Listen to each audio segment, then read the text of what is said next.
आप सभी भाई बहनों का आध्यात्मिक ज्ञानात्मक चैनल की संध्या बेला ज्ञान कक्षा में एक बार फिर स्वागत है। आज की चर्चा का विषय है आत्मविश्वास, एक शक्तिशाली बल। देखिए, क्योंकि सभी शब्द अपने आप में ही सफेद हैं और ऊपर क्योंकि आत्मविश्वास शब्द है जो कि देखिए आत्मा जो कि आत्मा से संबंध रखता है।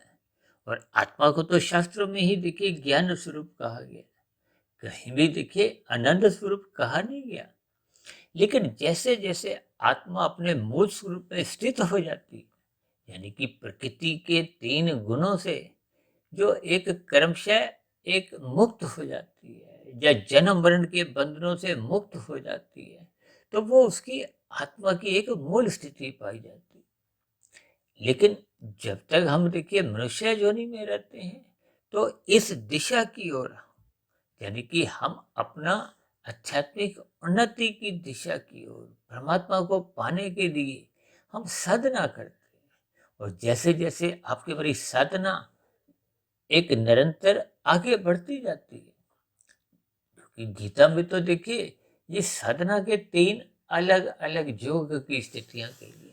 क्योंकि योग का अभिप्राय क्या है कि जब जब आत्मा परमात्मा के सम्मुख होती है, देखिए आत्मा के एक तरफ तो है माया और दूसरी तरफ है परमात्मा।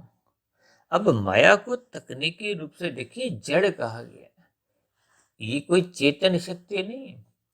और जबकि भगवान परमात्मा ये तो आनंद स्वरूप सत्य है। देखिए परमात्मा के लिए सच्चिदानंद कहा गया है, आत्मा के लिए तो सच्चिदानंद नहीं कहा गया। और ये जो माया है, ये माया में तो देखिए 3 गुणों की स्थिति है। और इन 3 गुणों में भी देखिए तमोगुण, रजोगुण और सतोगुण की स्थिति है, जो कि एक नित्य सत्ता है। देखिए कहते हैं ना सत्य चित्त आनंद। ये जो हम सच्चिदानंद शब्द का जब सन्धि विच्छेद करते हैं, तो 3 अलग अलग शब्द निकल के आते हैं, सत्य चित्त आनंद। आनंद में देखिए चित्त भी रहता है और चित्त में सत्य बना रहता है। कहते हैं ना आत्मा का जन्म मरण नहीं होता। और ये जो माया है, माया के 3 गुण हैं, इनको सत्य कहा गया है। तभी तो ये शब्द पूरा क्या बनता है, सत्य चित्त आनंद, सच्चिदानंद। परमात्मा में ये तीनों शक्तियां हैं और आत्मा में 2 शक्तियां हैं और माया में मात्र एक शक्ति है। ये जो हम बार बार कहते रहते हैं ना कि आत्मविश्वास अपना बढ़ाओ, ये साधारण परिस्थितियों में तो देखिए जब जब मनुष्य भौतिक स्तर पर, चाहे वो शिक्षा का स्तर हो, चाहे नौकरी का स्तर हो, चाहे व्यवसाय का स्तर हो, या और भी कुछ भौतिक लक्ष्य जो एक साधारण मनुष्य अपने जीवन में बनाए रखता है, कभी कभी कोई मनुष्य देखिए कोई बड़े पद के लिए साक्षात्कार देने जा रहा है, इंटरव्यू देने जा रहा है, तो कहते हैं ना अपना आत्मविश्वास बनाए रखो। लेकिन ये सभी स्थितियां कुछ साधारण स्तर पर भूल दी जाती हैं, क्योंकि आज हमने देखिए अपने वीडियो का नाम देखिए आत्मविश्वास एक शक्तिशाली बल के साथ जोड़ा। तो ये सभी स्थितियां देखिए, शक्ति एक अलग स्थिति है, बल एक अलग स्थिति है। तकनीकी रूप से देखिए सभी शब्दों में कुछ ना कुछ एक भेद होता है। अब उनकी महत्ता कैसे कैसे हम समझ सकते हैं, ये निर्भर करता है कि एक साधारण मनुष्य की सात्विक स्थिति उसके अंतःकरण में कितनी मजबूत है। क्योंकि आत्मविश्वास एक शक्तिशाली बल। अब बल देखिए स्थूल शरीर के स्तर पर जो आपको में दिखता है, अब किसी में देखिए अधिक वजन उठाने की एक कहते हैं ना शक्ति होती है, उसको वास्तव में देखिए उसका एक बल है। जबकि शास्त्रों में देखिए शक्ति शब्द को एक अदृश्य रूप से माना गया है, बल को दृश्य रूप में माना गया है। और शास्त्रों में देखिए अदृश्य शक्ति को एक मूल शक्ति, एक नित्य शक्ति से कहा गया। कभी कभी हम अपनी चर्चाओं में कहते हैं ना कि ये जो माया है ये तो जड़ है और जड़ में अपने आप कभी कोई क्रिया हो नहीं सकती। जैसे आपके हमारे घरों में देखिए कुर्सी मेज सोफा रखे हुए, ये जड़ है। कभी कभी देखिए आपके हमारे घरों में कुछ यंत्र भी रखे हुए हैं, चाहे वो फ्रिज है, मिक्सी है, ये अपने आप नहीं चलते। इनको एक शक्ति, चाहे वो विद्युत शक्ति हो, देखिए चाहे वो कोई भी बैटरी की भी शक्ति हो, यानी कि शक्ति कभी भी दृश्य रूप में दिखती नहीं है। लेकिन ये जो बल की स्थितियां हैं, ये स्थूल रूप से, इनको देखिए मूर्त भी कहते हैं, यानी कि जो दिखाई देती है आपकी हमारी स्थूल आंखों से। जबकि परमात्मा ये जो पूरी सृष्टि को गतिमान रखते हैं, क्रियाशील रखते हैं, वो परमात्मा एक सर्वव्यापी सत्ता, अक्सर हम कहते हैं ना, ये ब्रह्म शक्ति द्वारा ये माया संचालित होती है। इन तीन गुणों में परमात्मा की एक सर्वव्यापी ब्रह्म शक्ति इनमें निहित रहती है। अक्सर हमारी चर्चाओं में ऐसे शब्द बोले जाते हैं।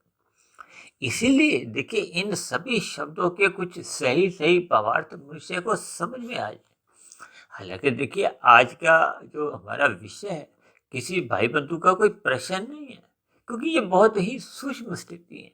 मेरे मन में आया और ये शब्द कुछ मैंने चित्र में बना दिए, ताकि ये आत्मविश्वास एक शक्तिशाली बल में ये बहुत सी सभी स्थितियां आ जाती हैं।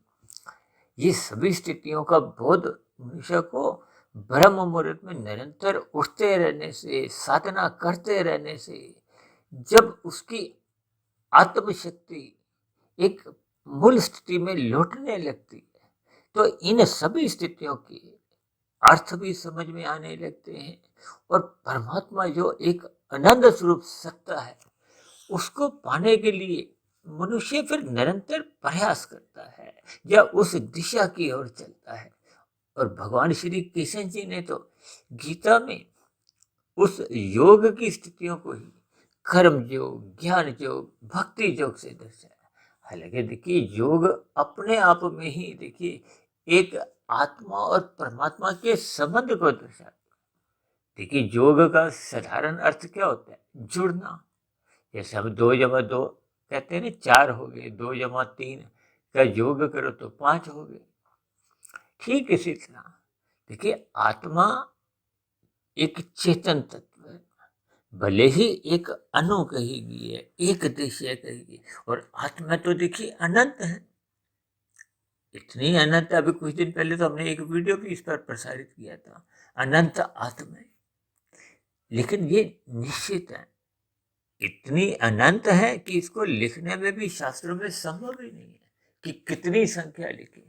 लेकिन निश्चित इसलिए क्योंकि इनकी कोई जन्म मरण की कोई स्थितियां और नहीं होती।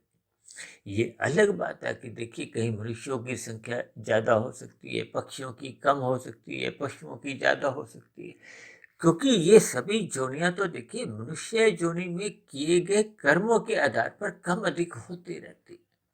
अब यदि मनुष्य जोनि में हम आप पाप कर्म अधिक करते हैं, तो फिर एक निश्चित रूप से ऐसी स्थितियां बनेंगी कि हमें नीचे की जोनियों में जाना पड़ेगा। और ये जो शास्त्रों में कहा गया ना, 30 लाख प्रकार की पशु हैं, ये 30 लाख प्रकार की अलग अलग श्रेणियां हैं, अलग अलग नाम के पशु हैं। जैसे कुत्ता एक जोनी है, गाय एक जोनी है। अब एक कुत्ते जोनी में ही कितने ही कुत्ते हैं। अब दिल्ली में कितने कुत्ते हैं, भारत में, विदेशों में, यानी कि इनकी संख्या का भी यदि आप हिसाब किताब लगाओगे तो दिमाग चक्कर आ जाता है। इसलिए तो कहा जाता है परमात्मा के मार्ग पर चलो, ब्रह्म मुहूर्त में उठो। ये जो हम संसार को पाने का जो दिन रात प्रयास करते हैं, हालांकि उस प्रयास की शास्त्रों में कहीं कोई निंदा नहीं है। अगर निंदा ही होती तो फिर ये जो वेदों में जो ये करो ये मत करो, देखिए जो करने वाले कर्म है उनको विहित कर्म कहा गया है। यानी कि धर्मानुसार कहो, विधि विधान द्वारा जो जो शास्त्रों में स्थितियां समझाएगी, और जिनको मना किया गया है वो निषेध कर्म है। जैसे हम कहते हैं ना, भागवत पुराण में जो 5 स्थितियां हैं, जो 5 स्थितियों का मना किया गया, वो कलयुग के स्थान में। अब कलयुग के स्थान पे मनुष्य यदि जाएगा तो वहां जाने पे ही उसके फिर सहज ही पाप कर्म होने लगते हैं, और पाप कर्म होने से आपका हमारा कर्माशय बिगड़ता है, और बिगड़ा हुआ कर्माशय मनुष्य योनि में मरने के बाद फिर पुनः मनुष्य योनि नहीं दिलवाता। फिर हम मनुष्य से नीचे की योनियां, अब कर्मशय जैसा जैसा पाप कर्मों का कर्मशय बढ़ जाता है तो उसी हिसाब से फिर नीचे की योनियों में जाना पड़ता है। इसीलिए कहा गया है कि मनुष्य योनि में निरंतर सत्संग करते रहो, सात्विक स्थिति मजबूत बनाए रखो। रात को देखिए तमोगुण की प्रधानता होती है, इसीलिए ये सोने का एक स्थितियां बनाई गई। रात को जल्दी सो जाना चाहिए, सुबह ब्रह्म मुहूर्त में उठ जाना चाहिए, क्योंकि सत्वगुण का संग करना ही एक मुक्तिदायक स्थिति है। ये रजोगुण और तमोगुण देखिए बंधनदायक है, और मनुष्य का रजोगुण बिगड़ता कब है? जब वो सत्वगुण की लगाम से नियंत्रित नहीं रहता, और जब जब रजोगुण बिगड़ेगा तो वो आपको में तमोगुण में गिराएगा। तमोगुण में गिरते ही आपसे हमसे पाप कर्म होते हैं, क्योंकि अज्ञानता की स्थिति है, अंधकार की स्थिति है। ये सभी स्थितियां हम देखिए लगभग प्रतिदिन ही सुबह शाम समझाते रहते हैं। सुबह ब्रह्म मुहूर्त ज्ञान उपदेश कक्षा में कुछ गंभीर विषय लेते हैं, शाम को हम कुछ सरल शब्दों में, कुछ साधारण परिस्थितियों में, भौतिक स्थितियों को भी कुछ इस प्रकार से अपनी वीडियो का विषय बनाते हैं, ताकि हम शास्त्रों की सैद्धांतिक बातों को कुछ समझें। इसीलिए तो देखिए आज हमने आत्मविश्वास एक शक्तिशाली बल से जोड़ दिया, ताकि आप हम सभी भाई बहन अपनी आध्यात्मिक उन्नति के दरवाजे खोलें, क्योंकि जितने जितने आपके मेरे आध्यात्मिक उन्नति के दरवाजे खुलते जाते हैं तो वो सभी स्थितियां आपके मेरी आत्मा के प्रकाश को, विश्वास को, यानी कि आपके मेरी आत्मा जितने जितने अंश में मूल स्थिति में लौटती आती है, तो फिर आत्मा का परमात्मा का देखिए पहले से ही से जाते हैं समझना। आत्मा की कभी भी रुचि यानी भौतिक विषयों में नहीं होती। भौतिक विषयों में रुचि होती है स्थूल शरीर की, क्योंकि वो भोग विषयों का ही परिणाम है। उसका भोग विषयों से एक सजातीय संबंध है, यानी कि ये सभी जब भोग वृत्तियां जागने लगती हैं, भोगने लगती हैं, तो आपके भरी अज्ञानता बढ़ने लगती है। कभी कभी कोई मनुष्य प्रश्न करता है ना, एक मनुष्य अमीर क्यों है? क्योंकि 9 गरीब है। अब 9 मनुष्य गरीब क्यों है? क्योंकि एक अमीर है।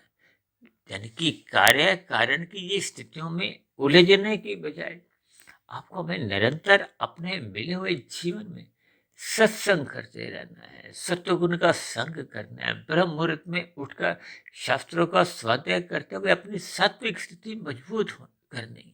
देखिए सात्विक स्थिति जितनी अधिक मजबूत होती जाएगी, उस मजबूत स्थिति में आपके मरी परमात्मा से एक योग की स्थितियां बनने की संभावना होती है।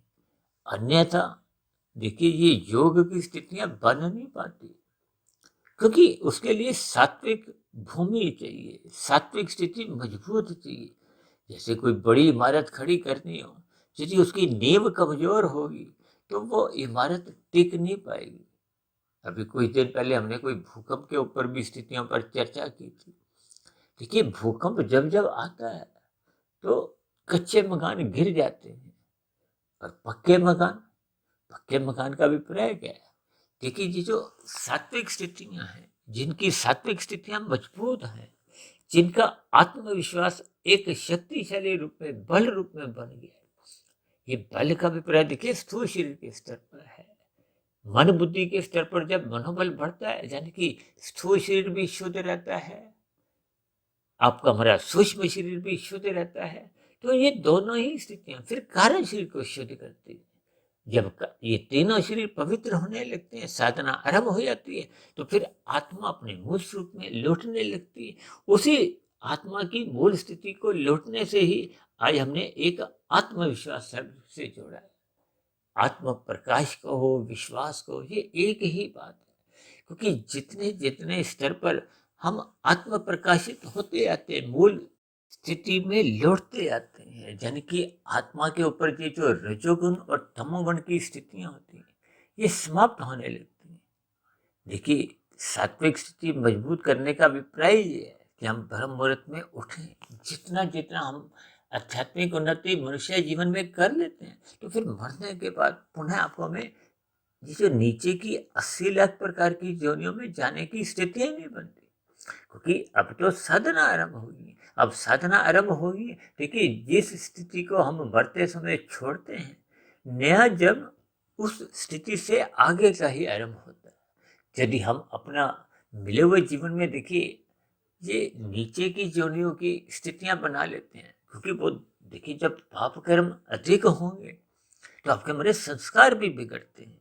अब दोनों ही स्थितियों में फिर मरते समय जो जो स्थितियां आपके हमारी बन जाती हैं, जैसा जैसा स्वभाव बन जाता है, यानी जैसे जैसे संस्कार बन जाते हैं, जैसा जैसा कर्मशय बन जाता है, क्योंकि मनुष्य योनि तो तभी दोबारा मिलती है जब संचित कर्मों में मरते समय पुण्य कर्म कम से कम 50-51% रहते हैं।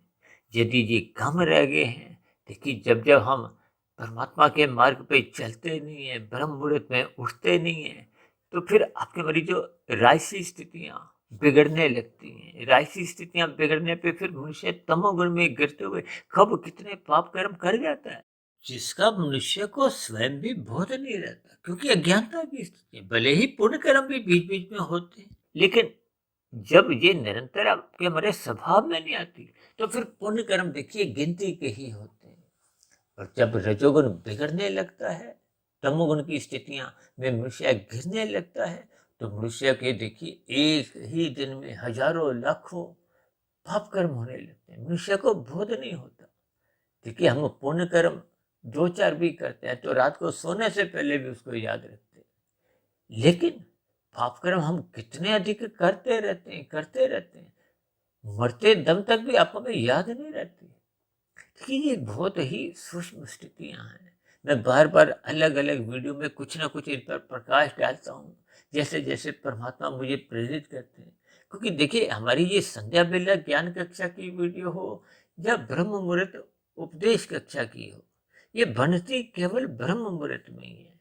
इसीलिए हम सभी भाई बहनों अपने स्थूल शरीर के स्तर पर भी देखिए सात्विक स्थिति मजबूत करनी है, यानी कि स्थूल शरीर को स्वस्थ रखना है। तभी आपका हमारा ये स्थूल शरीर के स्तर पर बल बढ़ता है। और ये जो शक्तिशाली स्थिति है, ये देखिए सूक्ष्म शरीर के स्तर पर आपकी हमारी शक्तियां बढ़ने लगती है, यूं को कि आपका हमारा मनोबल बढ़ने लगता है। यानी कि जब स्थूल शरीर सूक्ष्म शरीर दोनों ही शक्तिशाली बन जाते हैं, तो फिर कारण शरीर भी अपने आप ही उसमें शुद्धिकरण की स्थितियां बनती हैं। जब कारण शरीर शुद्ध हो जाता है, तो फिर आत्मा के ऊपर किसी भी प्रकार का कोई देखिए मल नहीं होता। और फिर आत्मा की तो अपनी ही शक्ति क्या है, यानी कि वो आत्मविश्वास अपनी मूल स्थिति में आत्मविश्वास को हो या आत्म प्रकाश को हो या ज्ञान स्वरूप स्थिति को हो, ऐसी स्थिति में जितने जितने अंश में आत्मा मूल स्वरूप में आ जाती है, तो उसकी परमात्मा से समुखता बनी रहती है।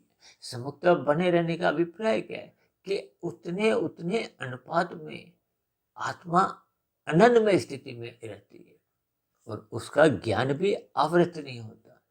और जब जब हम देखिए ये जो माया के प्रलोभनों में 5 भोग्य विषय गंध रस रूप स्पर्श शब्द, इनमें ही उलझे रहते हैं, इनकी ही समुखता बनाने लगते हैं। इनको पाने के लिए ही हम भले ही देखिए धर्मानुसार भी कर्म करते हैं, तो आपके हमारी परमात्मा से विमुखता हो जाती है और माया से और समुखता हो जाती है। और कभी कभी जब मनुष्य का रजोगुण बिगड़ने लगता है, रजोगुण तभी बिगड़ता है जब सत्संग में न्यूनता आती है, सतोगुण कमजोर होने लगता है, धर्म की मर्यादाएं टूटने लगती है, तो फिर मनुष्य का रजोगुण बिगड़ने लगता है। वो सतोगुण की लगाम छुड़वा लेता है, आवारागर्दी करता है और फिर ये सभी स्थितियां मनुष्य को तमोगुण में गिराती है। और तमोगुण में गिरने पे तो मनुष्य से कितने अधिक पाप कर्म होने लगते हैं।